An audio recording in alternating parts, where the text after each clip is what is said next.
Good morning, and welcome to Inquisition Update. My name's Tom Fress, and I'll be your host for the next hour. You're listening to FirstAmendmentRadio.com. Thanks for tuning in. And now, if you please, we will begin our reading and discussion, continue our reading and discussion of the book, The Papacy and the Civil Power by R.W. Thompson.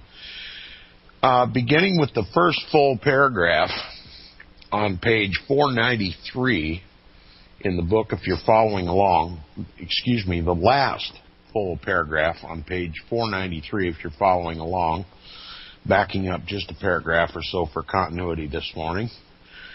It says, "It is well understood that in Germany, as well as in England, for many years before the Protestant Reformation, the ecclesiastical and political alliance, that is, the union of church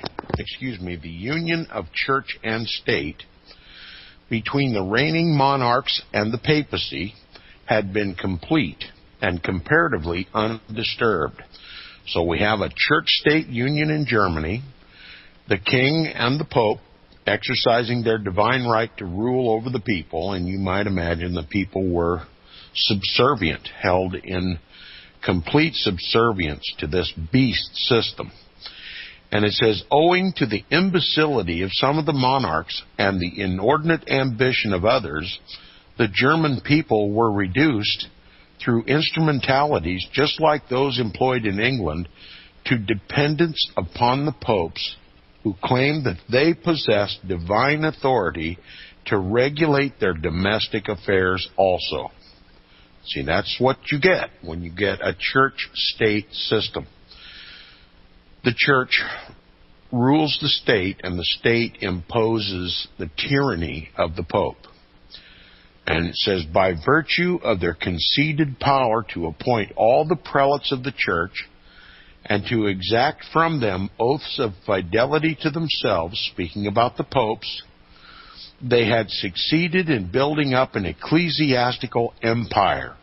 An ecclesiastical empire within Germany. There's your shadow government.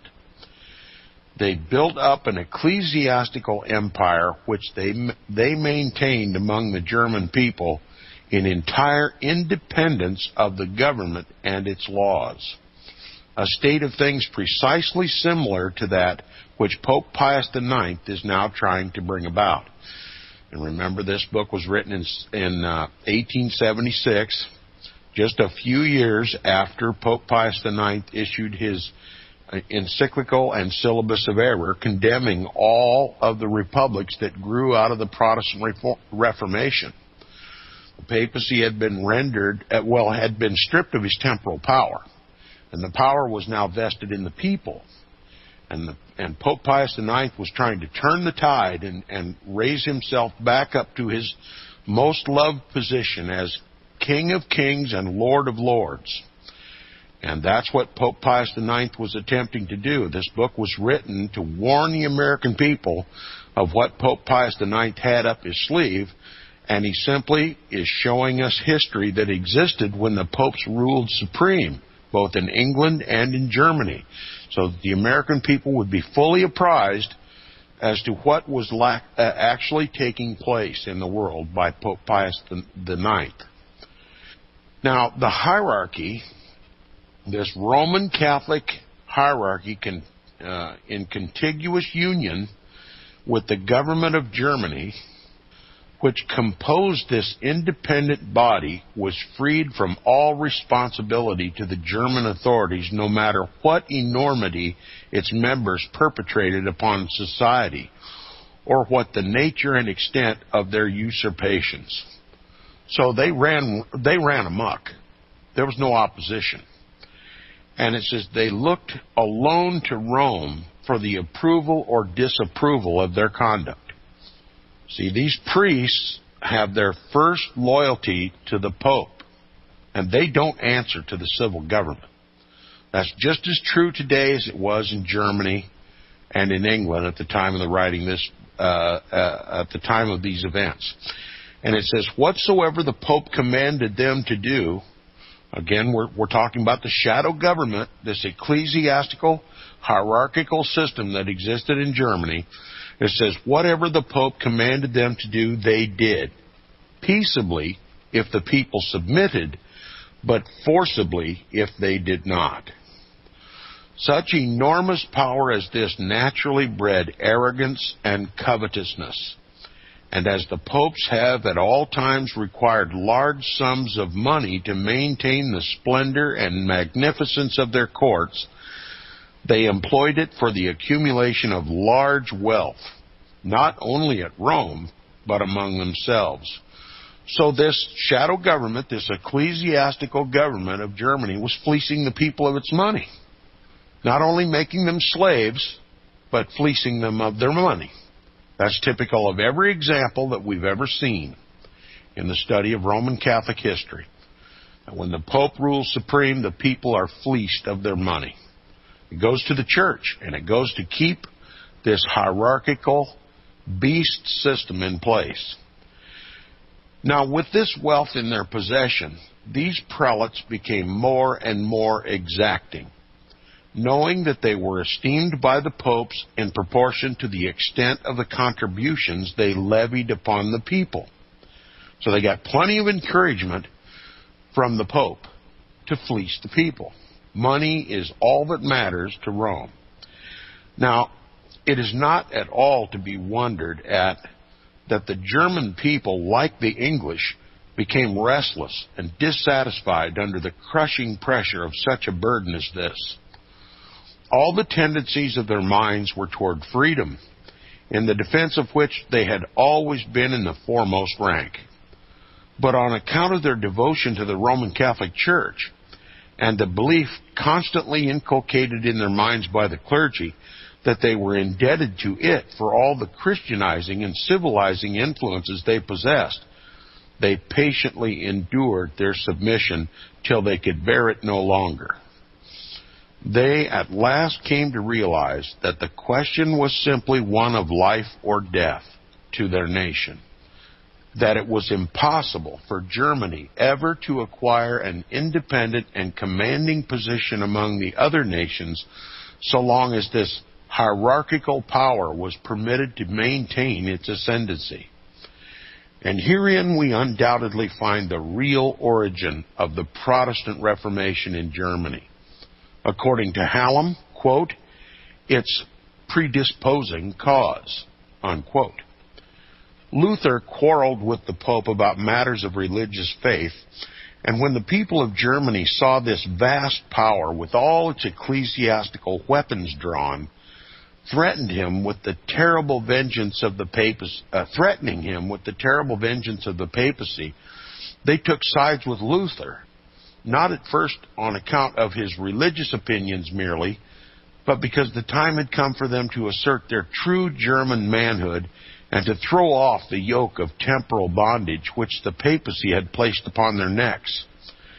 And thus a single brave and unterrified man was enabled to multiply his army of reformers into an unconquerable host, whose ultimate victory over the Pope consisted not alone in the introduction of the Reformed religion, but in marking out new paths for modern nations, paths which pointed with marvelous precision toward that grandest achievement in history, the American Revolution. The Protestant Reformation in Germany did not immediately extend itself into England, for King Henry VIII, who was a bigoted papist, occupied the throne at the time when he had the power to resist its influence, and in order to keep himself in favor with the Pope, wrote a reply to Luther for which he was flattered with the title Defender of the Faith. In other words, Henry VIII vilified Luther, obviously as a heretic. Okay, he was in rebellion against the power of the Pope, and also against the religious tenets of the Roman Catholic Church. Luther was a true reformer. And, of course, King Henry VIII, a Roman Catholic, in order to butter himself up to the Pope, wrote a scathing letter to Luther. And he, in return, was labeled by the Pope as, quote, the defender of the faith. So it worked. So Henry VIII and the papacy at this period of time are tight. Okay? It says, it was his greatest pride to keep in existence in England the same exacting and ambitious hierarchy against which the German people were getting ready to rebel.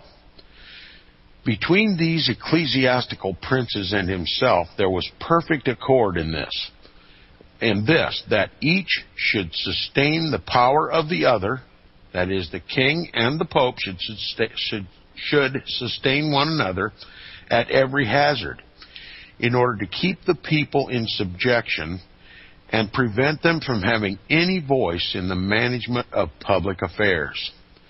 They were held together by the cohesion of a common faith, that is, Roman Catholicism, which taught, as had always been taught by the papacy, the divine right of kings and the divine right of popes above that of kings, which later enabled the popes as vicegerents of God to sit in judgment over all the earth, with the right to command whatsoever should augment their power, and to forbid whatsoever should curtail it. Like the people of Germany, those of England were held down by an oppressive weight of tyranny at the beginning of their Protestant Reformation. Now, Henry VIII was a vicious and unprincipled monarch, consistent only in two things: the constant indulgence of his evil inclinations, and an equally constant adherence to the chief doctrinal dogmas of the Roman Catholic Church.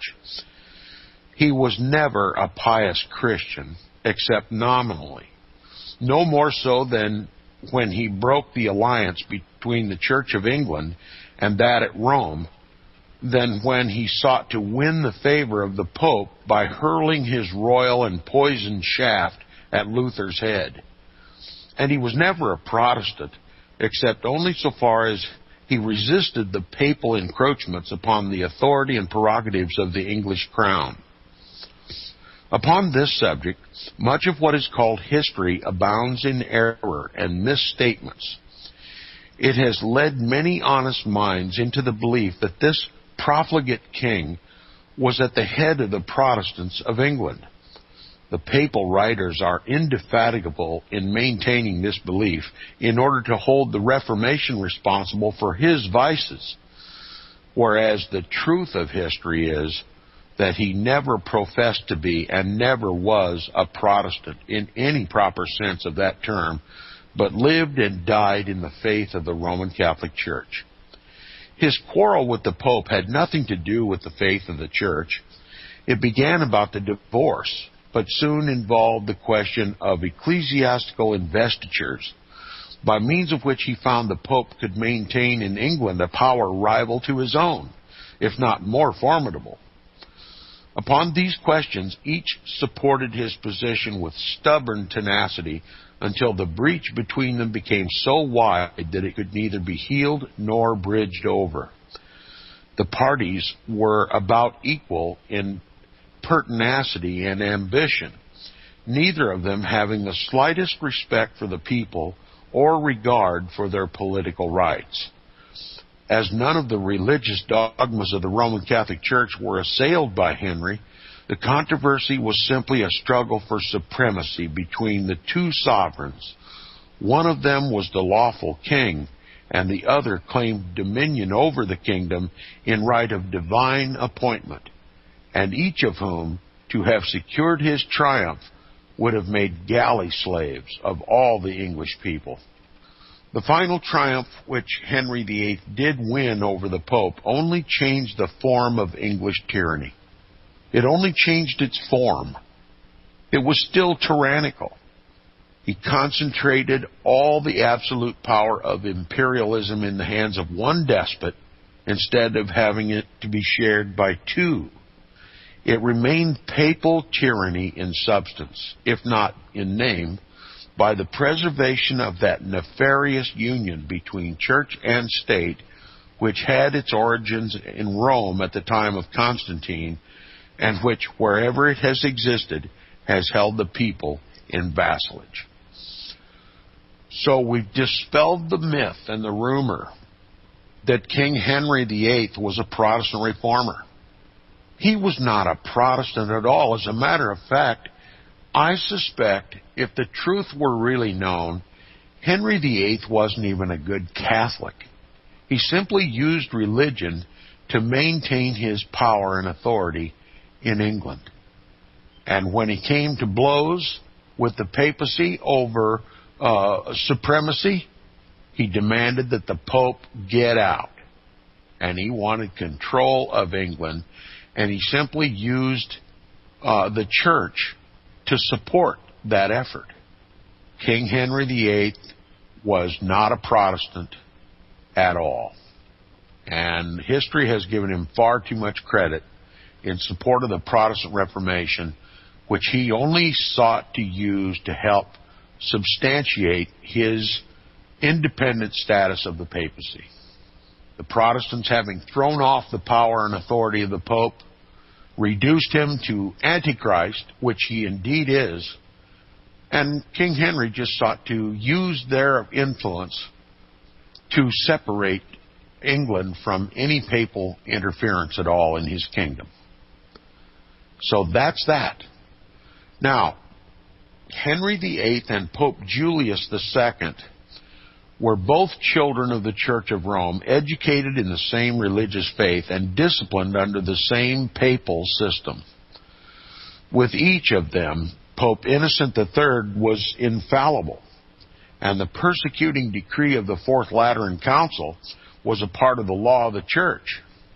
When Henry felt the pressure of the papal power upon him, he called upon the Protestants of Germany for assistance to enable him to resist it.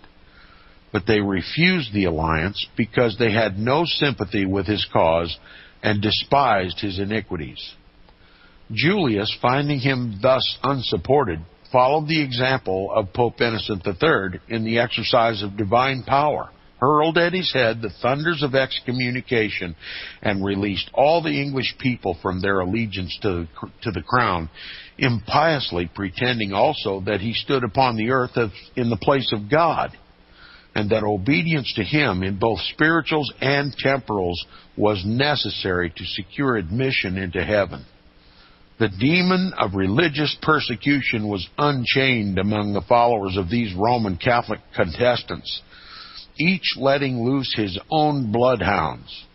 And if the distinguished Moore and Fisher were cruelly murdered for their resistance to the English oath of supremacy, which did nothing more than place the king above the Pope, their triers and executioners were their own brethren, reared, educated, and nurtured in the same religious faith, Roman Catholicism.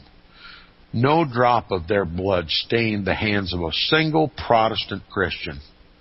The children of Rome shed the blood of each other with a ferocity akin to that of wild beasts. And even after all this, and before the blood of the victims had begun to dry, Pope Paul III, who, while cardinal, had taken the side of Henry VIII, made an effort to reconcile Henry with the papacy, there yet being no important differences of religious faith to separate them. And a like effort at reconciliation was made by the Roman Catholic King of France, at the suggestion, doubtless, of the Pope. The question, however, being one of mere supremacy in the government of England, Henry was not disposed to give up any of his royal prerogatives, and no compromise could be arranged. The Protestant Christians stood aloof from the contest, awaiting the results with anxiety, of course, and hoping that it would contribute to the strength of their own cause. Their religious faith received no encouragement from the king, and had the curse of the Pope resting upon it, so that when the final expulsion of the papal power from England was accomplished, the Church of England, under Henry VIII, still retained the leading tenets of faith it had learned from Rome. In other words, the Church of England was just as Catholic after the Pope was evicted and King Henry VIII declared the undisputed and unopposed King of England. It was just as much Catholic as it was before. He simply took control of the church and simply made himself the Pope over that church. Okay? There's just virtually no difference between the Church of England and the Roman Catholic Church, except the quibble of over what status the Pope has. Okay? So it's a Roman Catholic Church. And it says it continued to maintain the doctrine of the real presence of Christ in the sacrament of the Eucharist. It did not regard communion in both kinds as at all essential. It forbade the marriage of the priests. It preserved the Romish custom of encouraging vows of chastity. It continued private masses for the dead. It enforced the duty of auricular confession. It was, in fact, as much Roman Catholic under Henry VIII as it had been under Pope Julius II or Pope Paul III, except that it denied the temporal authority of the Pope and his right, divine or otherwise, to interfere with and regulate the domestic affairs of either the English Church or the nation. And Henry, to prove how faithful he was to his Roman Catholic training, turned his persecution against the English reformers, who were disposed to favor the principles of the Protestant religion, the influence of which was beginning to be transferred from Germany to England and to unite with similar influences already existing there. The torch and the rack, so familiar to Rome, were no less terrible in the hands of the English than they were in those of the Roman Pope. The difference was this only, that Henry VIII, having learned their use from Rome, employed them after he established his English pontificate in the torture of both Roman Catholics and Protestants. Who does not remember the account of 3 of each, coupled 2 and 2, who were carried out to execution upon the same hurdle? In a like spirit, he employed his royal power to prevent the teachings of Martin Luther from taking hold of the English mind, and punish those who openly advocated them and were suspected of doing so. The circulation of pamphlets and tracts written by Martin Luther was prohibited. He forbade his subjects to import, sell, and keep in their possession Tyndale's translation of the New Testament, quote, and ordered the chancellor and the courts to prosecute anyone that should disobey this command, and to punish with the utmost rigor of the law the abettors of the new opinions, unquote. That is, the Protestant opinions that were taking deep root in England and Germany. And if before his death he abated these persecutions, it was only because he courted an alliance with the Protestants so as to make his power more effectual in his contest with the Pope. He cared nothing for religion, but struggled hard for royal authority and supremacy. So we just have a war of the wills here. This has nothing to do with religion. Religion is just an opportunity to extend his power. Henry VIII was no Protestant. He persecuted Protestants and only took advantage of Protestants to gain his separation from the papacy. We'll continue with more after these messages. You're listening to Inquisition Update on FirstAmendmentRadio.com.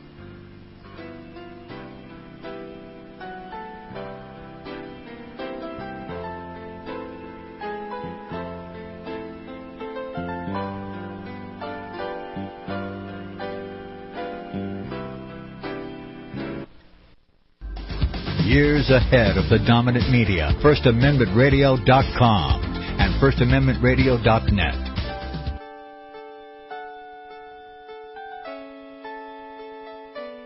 The program you are listening to is 100% sponsored by you, the listener, on this First Amendment Rights Media channel.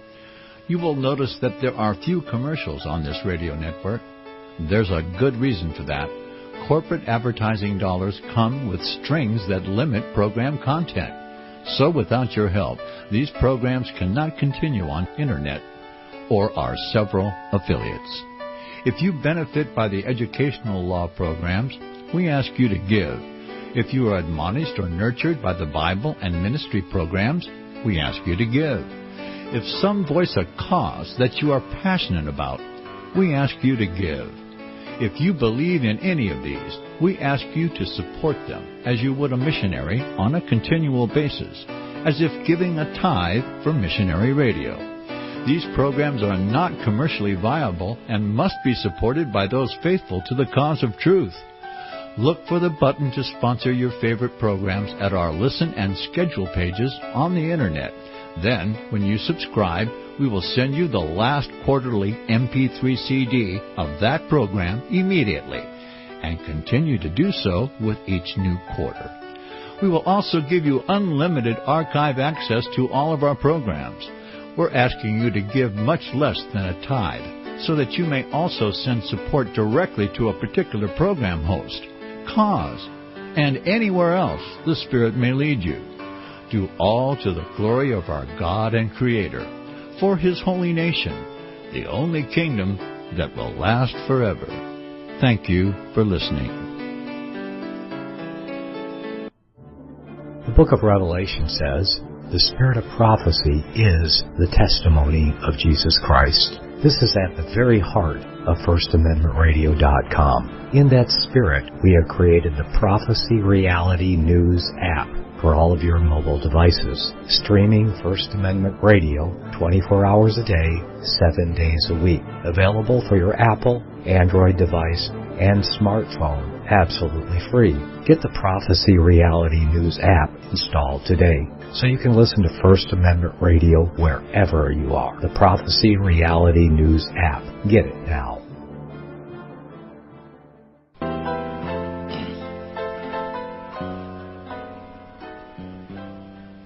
Okay, welcome back from the break. You're listening to the second half hour of Inquisition Update on FirstAmendmentRadio.com. Don't forget to check out the new web blog going up, InquisitionUpdate.org. Help yourself to that. You can still access the old web pages on a link there provided. And if you'd like to contact me with comments or questions, please email me at tom@seawaves.us. tom@seawaves.us. Now, we're talking about King Henry VIII of England and his rebellion against the papacy. And out of what we've learned already, we know that King Henry VIII only appreciated Protestantism for what it lent to his goal of becoming the sole supreme authority in England and not having to compete anymore with the papacy. To kick the Pope out of the civil affairs of England and so that he might rule supremely alone. And to literally become the Pope of England. And we also know that after his attempted accomplishment of using Protestantism to help that cause, he would have persecuted and put down Protestants. He was not Protestant. He was Roman Catholic. And he only sought to maintain his Roman Catholic hierarchical governmental structure and just take it from the Pope and use it for his own. Protestantism was only a means to that end. And after it was accomplished, he would have persecuted Protestants. I think that's evident from all that I've read on the subject. Now, King Henry VIII cared nothing for religion, but struggled hard for royal authority and supremacy. But death, which strikes alike both the high and the low, laid its unsparing hand upon him before he could accomplish such an alliance, before Protestantism had become firmly planted in England, and while he was yet in all the religious faith he ever had, a Roman Catholic. True, he has extorted some praise from portions of the English people, and the poet Gray called him the majestic lord who broke the bonds of Rome. But these praises were bestowed because, quote, they saw in him not indeed the proselyte of their faith, but the subverter of their enemies' power, the avenging minister of heaven by whose giant arm the chain of superstition had been broken and the prison gates burst asunder, unquote. Although Henry VIII manifestly designed to build up an independent church in England, with himself at its head, which should be freed from the spiritual and temporal authority of the Pope, and the influence of the new doctrines of English and German Protestantism, yet it is undoubtedly true that he gave important, though undesigned, aid to both. But his persecutions, he demonstrated that neither could be suppressed by that means.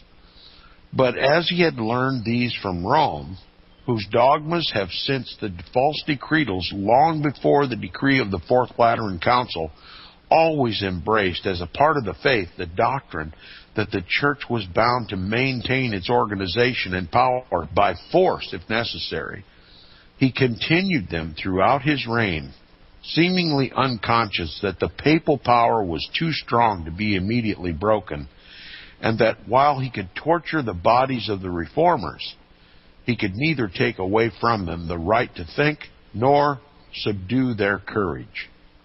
The immediate assistance he gave to Roman Catholicism was rendered by maintaining the leading principles of its faith. The English people, as we have seen, had been sufficiently subdued by the power of the hierarchy to become passively submissive to all their commands. Being deprived of the use of the Bible and shut out from all the advantages of intellectual culture, the masses, though clinging to their ancient liberties with intense affection, had not yet acquired that sense of personality which is absolutely necessary both to the establishment and preservation of popular liberty. They remained, therefore, many from choice, but a larger number from fear, still submissive to the dictation of Rome, while the nobility vacillated from side to side accordingly as their interests and safety dictated. Those remote from the cities, where the papal exactions were not so directly realized, were the most submissive, because they were the most ignorant, and were kept under the more immediate influence of the monks. Mr. Hallam says that the citizens of London and the large towns, quote, had begun to acquire some taste for the Protestant doctrine, and continues, quote, but the common people, especially in remote countries, had been used to an implicit reverence to the Holy See, and had suffered comparatively little by its impositions. They looked up also to their own teachers as guides in faith, and the main body of the clergy were certainly very reluctant to tear themselves at the pleasure of a disappointed monarch in the most dangerous crisis of religion from the bosom of the Roman Catholic unity, unquote. Upon the minds of this class, Henry VIII made but little impression favorable to his new theories. The belief very properly entertained by them that the divorce was sought only for the gratification of his passions rendered them disinclined to acknowledge his supremacy. And the monks, taking advantage of this, were able to keep them comparatively steadfast in their fidelity to the Pope. The king, having thus left the fundamental feature of their religious faith undisturbed, they remained at the close of his reign still under the influence of the monks, while the nobility and many of the higher clergy remained as before, ready to take the strong side, whether papal or Protestant. And thus Henry VIII did not do to Roman Catholicism half the injury that its advocates pretend, for it cannot be disputed that he left it possessed of great vigor and strength. What he did for Protestantism may be briefly summed up. He taught the nation that the papal scepter could be broken, and that the power and influence of the hierarchy could be checked, if not terminated, by compelling it to submit to the civil laws of the kingdom, as all other citizens were required to do. He put a stop to the enormous accumulation of wealth in the monasteries, which had so long kept the people in poverty and dependence. He opened the way, without intending it, for the further introduction of the German influence and of free thought. He inaugurated measures which led to placing the English Bible in the hands of the people. He taught the people the necessity of not forgetting that they were Englishmen and entitled to an English nationality without being passive subjects to the King of Rome, the Pope, either by temporal or divine right. And he established a system of measures which, in the end, however designed, steadily led them forward to a point of national greatness never surpassed by any people on earth, ancient or modern. Protestantism gained strength by these measures, and ultimately gave rise to many of the most cherished and important provisions of the British Constitution. It still holds the people of England true to their own national fame and greatness. And if they have not yet marched fully up to the side of the people of the United States in demanding the control of their own affairs, they have advanced so far toward it that they no longer fear to threaten royalty with their power, to hold the lash of public rebuke over their aristocracy, and to assert their right to that full and complete protection which now belongs to every free-born Englishman, whether he be a peer in Parliament, a mechanic in his workshop, or a laborer in the field. But a little while ago, the leading newspaper in England and of the world expressed this thought, quote, "There can be no union between the people and the possessors of unjust privileges, and the fight between them must go on until the people have won," unquote. It is the right to utter sentiments such as this that Protestantism has vindicated, and to which the policy of King Henry VIII unconsciously to him has led. To this extent, then, has he been made the instrument in the hands of Providence of serving England and the 19th century. And because of this, his memory should not be held wholly in execration. The elements of character were singularly mixed up in him. His training and education as a papist led him into errors, excesses, and vices, which we may condemn, even while crediting him with whatever of good he did. Providence often permits beneficent results to be educed from the evil designs of men. Protestantism would have lived and grown without Henry VIII, but God raised him up within the pale of the Roman Catholic Church so that, becoming familiar with its policy and persecutions, he might the more effectually employ its own weapons to destroy its power to harness down the freedom of religious thought. But Protestantism in England had to gain strength by the gradual progress of the Protestant Reformation, which at every step was resisted by the papists with desperate energy. During the reign of Edward VI, the son and successor of Henry VIII, several measures were adopted which aided materially the cause of reform and proportionately weakened that of the papacy. They were far in advance of any existing at the death of Henry. Masses were abolished, and the cup was given to the people in communion. Do you get this? The Roman Catholic Mass was abolished. That is the centerpiece of the Roman Catholic altar.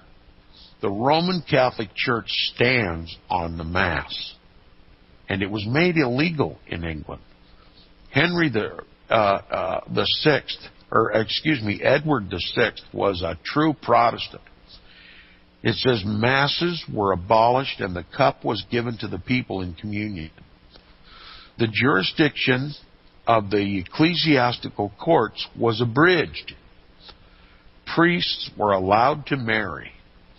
But these and other kindred features only incensed the papists to greater violence, and to avenge themselves they engaged actively in stirring up insurrections against the government. And you might believe they had the Pope's support for that. It says the insurrectionists in Devonshire, moved by the priests and the monks, set forth their demands in 15 articles, and insisted upon the consent of Edward to them. In these they required what is now required of the people of the government of the United States. He's speaking of the influence of Pope Pius IX now in his encyclical and syllabus of error. This is what Pope Pius IX tried to do in the government of the United States. Quote, that all the general councils and the canons of the Church of Rome, we're talking about Roman Catholic canon law, that body of law that was brought about by the false decretals. Okay? The Roman Catholics demanded that all the general councils and the canons of the Church of Rome should be observed. In other words, they wanted to replace the Constitution of England with Roman Catholic canon law. And this is exactly what R.W. Thompson asserts was Pope Pius IX's intent to do in the United States with his publication of the Syllabus of Error, to replace our Constitution with Roman Catholic canon law. And it says the immediate object of which was to restore the temporal power of the Pope. Okay? We're seeing a repeat in the United States of America what was attempted to be done in England. They're trying to overthrow Protestantism in this country. Protestantism is preserved and protected and given right by our Constitution and Bill of Rights. Protestantism is regarded as an abject heresy by the papacy. And the papacy will do all and everything it can to overthrow Protestantism in the United States. And the easiest way to do that is to corrupt the Bibles. And the other thing that they did was to call Vatican Council II and throw out a so-called bone of peace to the Protestants and bring them back to the Roman Catholic Church. Everybody wants peace and unity. Everybody wants the Christian religion to be one in Christ. But the ecumenical movement is not to make it one in Christ, but to make it one in Antichrist, the Pope. I hope my listeners can comprehend this from all that's gone on, what we're learning in this book, and what's taking place currently in the United States government. The United States of America is becoming a Roman Catholic Church state, just like they rejected in England. And Pope Pius IX's encyclical and syllabus of error of 1864, which some Roman Catholics would like to downplay, is still being acted upon in this country every day by Roman Catholics in our government. Okay, he wanted all the general councils and the canons of the Church of Rome to be observed, the immediate object of which was to restore the temporal power of the Pope. Now, if after all that we've learned so far, would we dare allow the Pope to exert his temporal power in this country? Because the immediate result of that would be suppression of the people, oppression of their wealth, and their stripping of them their right of free speech, freedom of conscience, freedom of religion, and it would mean the arrogant disregard for law, both God's and man's, by the hierarchy of the Roman Catholic Church. Immunity from crime. That's historically been the case, and certainly we see that today right here in the United States of America. And the case that I always use for the example is the Roman Catholic priest pedophile pandemic. They're not answerable to the civil power. The papacy insists that if charges are brought against the priest, it must be held under the pontifical secret, and that the Pope, the Holy See, is to adjudicate the matter. And it always results in the priest going free and the children being accused as the accusers of the Roman Catholic Church in order to line their pockets with the wealth of the Roman Catholic Church. The victims become the criminals. And in the few cases where a Roman Catholic priest has actually sat before a court, you simply have to understand it was a concession made by the Roman Catholic Church to give the appearance of responsibility, when in fact, globally, the priests are literally scot-free for what they do to the children around the world. They're immune from the law. They're immune from God's law. They're a law unto themselves, and they are oppressive. And the more power that they get, the more sinful and oppressive they get.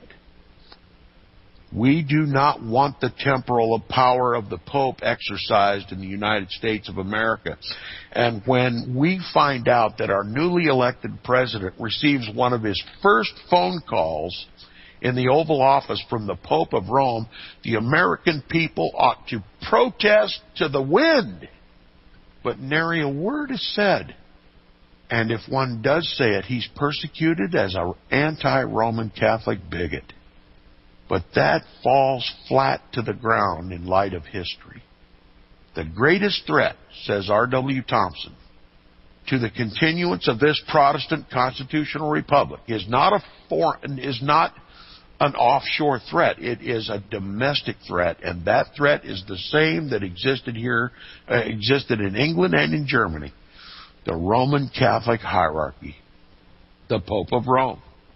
There's no power on earth, according to R.W. Thompson, that could overthrow our Protestant Constitution and our Protestant way of life and our liberties, but the domestic threat posed by the Roman Catholic Church. It says they also desired that the Mass should be in Latin. Okay? That's the traditionalist Roman Catholics. They are the ones who hold to the Council of Trent. The Council of Trent insisted that the Mass should be in Latin. And if they insist that the Mass should be in Latin, you must know that they believe that Protestants should be extirpated and annihilated as an act of service to God. Okay, these are the Tridentine, the traditionalist Roman Catholics raising up this protest in England. They want canon law to be the law of the land. They want to restore the Mass to Latin. That images should be set up. Idolatry, forbidden in the Scriptures. That the priest should pray for the souls in purgatory, an imaginary place. Purgatory, it does not exist. It's not found anywhere in the Bible. This is just an ancient pagan belief. And that the people should be forbidden to read the Bible. That's what these Tridentine Roman Catholics insisted that Edward VI put in place in England. That the people be forbidden to read the Bible. Now, how can Roman Catholicism be considered, by any stretch of the imagination, a Christian religion if they forbid the reading of the Bible? The Bible is the enemy of Roman Catholicism. The Bible was suppressed all throughout Roman Catholic history. If the Bible was ever mentioned, it was mentioned only by the priests because they had sole jurisdiction over it. The people couldn't read it. They weren't allowed to possess it. The priests pretended to preach from it, but what they were actually doing is preaching in a dead language the support for the papacy. Roman Catholicism is more best described as popery, Romanism. It is not Christianity. And it says, all these demands being refused, the rebels marched upon and besieged Exeter, which was relieved by the king's troops under Lord Russell when the insurgents were dispersed. Another rebellion was also begun by the papists in Northampton, which was suppressed by the Earl of Warwick. Edward VI did all in his power to promote the cause of the Protestant Reformation by promptly resisting all these revolutionary measures of the papal party, and so far succeeded that the celebrated Confession of Faith, consisting of 42 articles, which was the foundation of the present Church of England, was drawn up by Cranmer and Ridley during his reign. This, says the historian, was the last mortal wound given to the old religion. To Edward VI, therefore, justly belongs the honor of having been the first Protestant king of England, and all true history assigns to him such honesty in the administration of affairs and such purity of personal motive that although he died at the early age of 16 years old, and reigned but 7 years, he was enabled by his consistent policy to leave an illustrious record of his virtues, and it must ever be spoken of his praise that, youthful as he was, he succeeded in holding in check the bad passions which had held their carnival during the reign of his father, and in putting his foot firmly upon the monster of persecution, the Papacy. The rack and the thumbscrew, infernal instruments of the papal inquisition, were cast aside, and papists were allowed to maintain their religious faith without fear of torture or of the scaffold. Although religious differences may have led to the conviction and execution of his maternal uncle, the Duke of Somerset, yet the young king was constrained to consent to his death because, upon the record of his trial, he appeared guilty of the design to seize upon his own person and the administration of the government, and for these purposes to raise an insurrection in the city of London. When he placed his signature to the death warrant of the Anabaptist Joan Boker, who was convicted of heresy, he did so with tears in his eyes, yielding rather to the persuasions of Cranmer, who had been trained in the school of Henry VIII, than to his own convictions. And it may be fairly inferred that his assent to the subsequent execution of Van Parr, but for heresy, was obtained by the same influence. But these executions the papists did not complain on their own account, saying merely that the reformers were only against burning when they were in fear of it themselves, and availing themselves of them to stir up dissatisfaction and insurrection against the government. I see we've run out of time. We'll always wish I had more time, but the voice is failing now, so it's time to go. I'll see you tomorrow on Inquisition Update. Thanks for listening. Visit crosstheborder.org, CROSS, crosstheborder.org, to get your print, EPUB, or PDF version of the book, The Rapture Will Be Canceled. That's crosstheborder.org. I know you all want answers, and believe me, so do I, and I'll do my best to get them.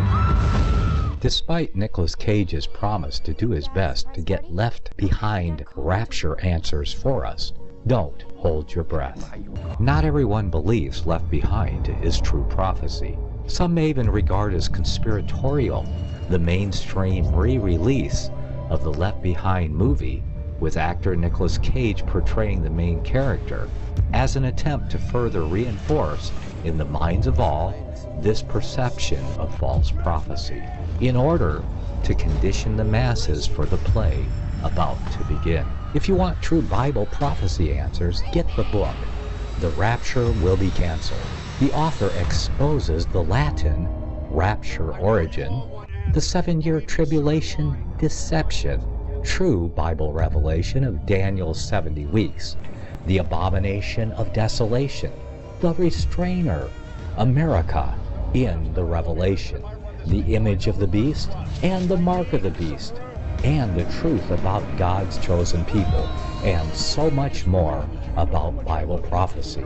This book will shatter the Left Behind paradigm of future events. Get the book, The Rapture Will Be Canceled.